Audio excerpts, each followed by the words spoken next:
ಜನಪ್ರಿಯ ಎಲೆಕ್ಟ್ರಿಕ್ ದ್ವಿಚಕ್ರ ವಾಹನ ತಯಾರಿಕಾ ಕಂಪನಿ ಓಲಾ ಎಲೆಕ್ಟ್ರಿಕ್ ಸುತ್ತ ವಿವಾದಗಳು ಸುತ್ತುತ್ತಲೇ ಇವೆ. ಕೆಲವು ತಿಂಗಳ ಹಿಂದೆ ಎಲೆಕ್ಟ್ರಿಕ್ ಸ್ಕೂಟರ್ಗಳು ಸ್ಫೋಟಗೊಳ್ಳುವುದು ಮತ್ತು ಸೇವೆಯಲ್ಲಿ ವಿಳಂಬವಾಗುವ ಬಗ್ಗೆ ಗ್ರಾಹಕರು ಕಳವಳ ವ್ಯಕ್ತಪಡಿಸಿದ್ರು ಎಂದು ತಿಳಿದಿದೆ. ಎಲೆಕ್ಟ್ರಿಕ್ ಸ್ಕೂಟರ್ ಸರ್ವಿಸಿಂಗ್ಗಾಗಿ ಕಾಯುವ ದಿನಗಳ ಬಗ್ಗೆ ಹಲವಾರು ಶೋರೂಂಗಳಲ್ಲಿ ಕಳವಳ ವ್ಯಕ್ತವಾಗಿರುವ ಸುದ್ದಿ ವರದಿಗಳನ್ನು ನಾವು ನೋಡಿದ್ದೇವೆ. ಆದರೀಗ ಓಲಾ ಎಲೆಕ್ಟ್ರಿಕ್ ಕಂಪನಿ ಮತ್ತೊಂದು ವಿವಾದಕ್ಕೆ ಸಿಲುಕಿದೆ. ಇದು ಕೇಂದ್ರ ಸರ್ಕಾರ ಮಧ್ಯಪ್ರವೇಶಿಸಲು ಕಾರಣವಾಯಿತು. ಓಲಾ ಕಂಪನಿಯ ವಿರುದ್ಧ ತನಿಖೆಗೆ ಇದೀಗ ಆದೇಶಿಸಲಾಗಿದೆ. ಓಲಾ ಎಲೆಕ್ಟ್ರಿಕ್ ಕಂಪನಿ ಬಹಿರಂಗಪಡಿಸಿರುವ ದ್ವಿಚಕ್ರ ವಾಹನ ಮಾರಾಟದ ಸಂಖ್ಯೆಯು ಕಂಪನಿಯ ಸ್ಕೂಟರ್ಗಳು ಮತ್ತು ಬೈಕ್ಗಳ ನೈಜ ವಾಹನ ನೋಂದಣಿಗಳಿಗೆ ಹೊಂದಿಕೆಯಾಗ್ತಿಲ್ಲ ಎಂಬುದನ್ನು ಕೇಂದ್ರ ಸರ್ಕಾರ ಗಮನಿಸಿದೆ.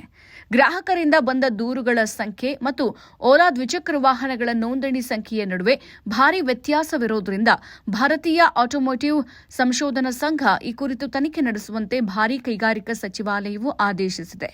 ತನಿಖಾ ವರದಿಯನ್ನು 15 ದಿನಗಳಲ್ಲಿ ಸಲ್ಲಿಸುವಂತೆ ತಿಳಿಸಲಾಗಿದೆ. ಫೆಬ್ರವರಿ 2025ರಲ್ಲಿ ಸರ್ಕಾರಿ ವಾಹನ ನೋಂದಣಿ ಪೋರ್ಟಲ್ಗಳಲ್ಲಿ ಓಲಾ ಎಲೆಕ್ಟ್ರಿಕ್ ನೋಂದಣಿಗಳ ಸಂಖ್ಯೆ 8,652 ಆಗಿತ್ತು. ಆದರೆ ಕಂಪನಿಯು ಒಟ್ಟು 25,000 ಸ್ಕೂಟರ್ಗಳು ಮತ್ತು ಬೈಕ್ಗಳನ್ನು ಮಾರಾಟ ಮಾಡಿರುವುದಾಗಿ ಘೋಷಿಸಿತು.